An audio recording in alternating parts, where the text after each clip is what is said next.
Et chaque semaine, nous nous intéressons aussi au vote des jeunes, un travail réalisé en partenariat avec des étudiants de l'Université de Bourgogne.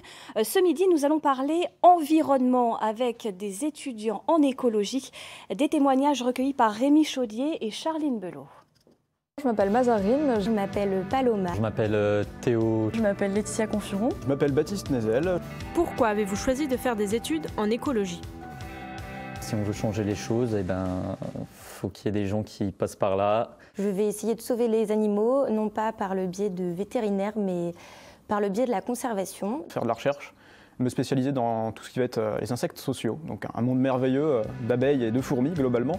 Est-ce que cela signifie que vous votez forcément pour les Verts ? Un truc que j'aime pas chez eux, c'est que l'économie est mal gérée. Non, pas vraiment, parce qu'ils n'ont pas forcément des idées qui sont en adéquation avec ce qu'on peut nous apprendre et comprendre de ce qui se passe réellement dans la nature. Est-ce que l'écologie, ça rime avec, avec des personnes qui votent écolo, qui portent des sarouels? En vrai, oui et non, parce que finalement, on a différents profils. Croyez-vous en les politiques pour faire avancer les questions sur l'écologie ? S'il n'y a pas de loi, il n'y a pas d'avancée. Alors, j'y croyais à l'époque, mais je pense qu'il faut également essayer d'agir à notre niveau. Si nous, on n'agit pas, je pense qu'on ne pourra jamais demander aux politiques d'agir. Quelles mesures prendriez-vous en tant que ministre ?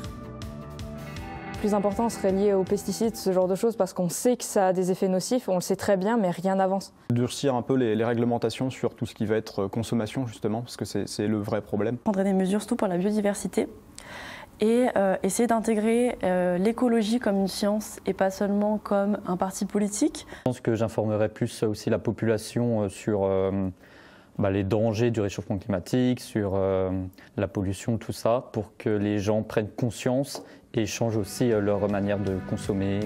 Enfin, allez-vous voter à la présidentielle de 2022 ? Oui.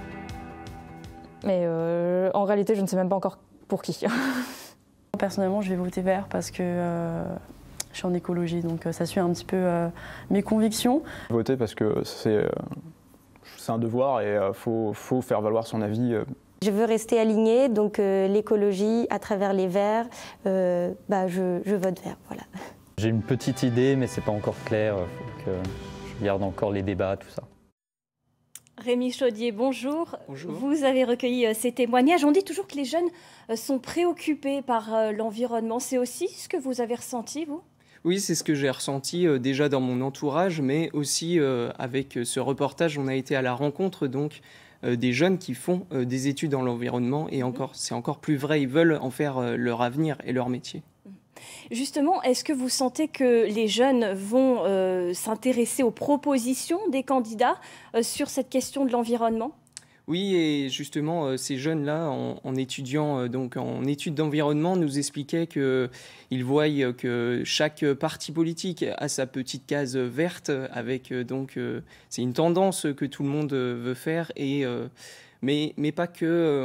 On le voit grâce à ce reportage qu'en fait, il y a aussi des jeunes qui pensent qu'il faut agir à notre niveau, il faut aussi s'investir dans des associations. Donc voilà, c'est entre les deux. Donc il y a le vote, mais il y a aussi d'autres moyens finalement d'expression qu'ont ces jeunes. Vous parlez d'associations, de militantisme, c'est ça ? Oui, c'est ça. Les étudiants qu'on a rencontrés, il y en a quelques-uns quand même qui ont fait, par exemple, participer aux marches du climat, par exemple, qui ont eu lieu. Et donc, ils souhaitent vraiment faire réagir aussi la politique, car ils savent que sans la loi, sans les lois, les avancées ne sont pas assez suffisantes. Au-delà de cette question de l'environnement, il y a d'autres préoccupations que vous avez senties chez ces jeunes ? Oui, bien sûr, ils sont aussi réalistes, ils savent qu'il ne faut pas faire que de l'écologie, mais aussi il y a du social, il y a aussi de l'économie. Et on parle beaucoup du pouvoir d'achat en ce moment, et ça concerne aussi les jeunes, puisque les prix du logement, etc., de l'alimentation augmentent, et c'est pas toujours simple, notamment pour les étudiants, de continuer à faire leurs études. Merci beaucoup pour votre éclairage, Rémi.